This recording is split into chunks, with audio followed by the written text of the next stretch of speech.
It's fair to say, we most certainly enjoyed the moment we've been waiting far too long for.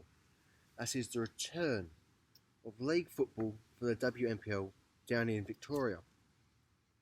Now, as I'm sure you all saw last night, we had a fantastic start to the season with a solid 7-1 victory away at Bulleen, a result we always like to see, especially at Bulleen. Now, before we go any further in this section of the game, let's take a look at the results elsewhere, where I maintain conditions not too dissimilar from last night, with maybe a little bit more greenery.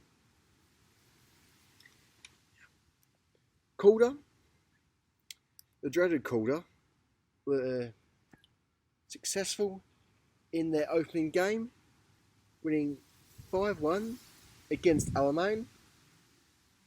Box Hill United, also successful with a 4-2 victory over Bayside, and with FV emerging, the old NTC, running out winners 3-2 over Heidelberg. Now, of course, with a little bit of maths, you know that does leave us top of the table after the first round.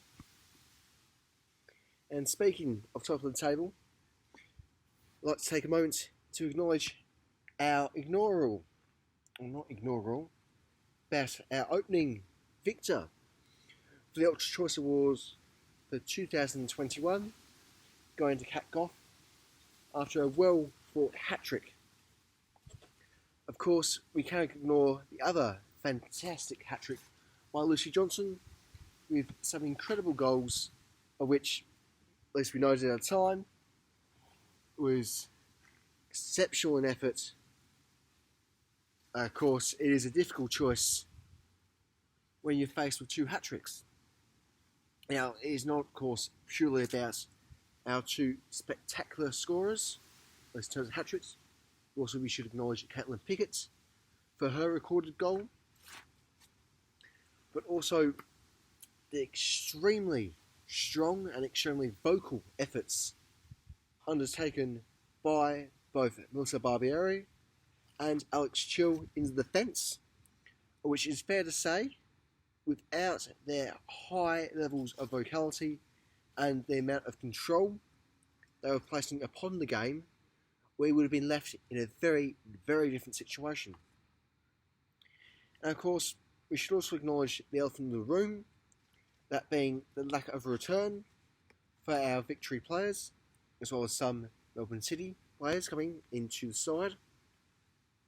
This, of course, deeply affects Bulleen as well, and how much they rely on players like Morrison, like Privatelli, who have coming in from the grand final and yet to really be able to make a mark for Bulleen for this season.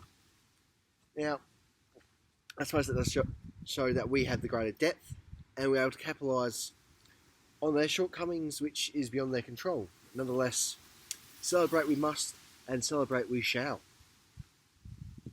So, looking ahead to the weekends, we have Calder United away in Calder. Certainly one of those trips which is a bit difficult to enjoy in normal circumstances, considering the ground is directly under a flight path. Hopefully things will be a bit quieter for us this weekend, considering the general lack of demand for air travel, both domestic and international. So hopefully that should be a good game for us to enjoy this Saturday down at Calder. And hopefully we'll be able to maintain our position at top of the table with a nice strong win over a club, it's fair to say, we hope do very, very poorly in their efforts. Until then, this has been your Round 1 update for South Melbourne Ladies Active Supporters TV. But I'll see you all again this Saturday. Until then, come on, Hellas.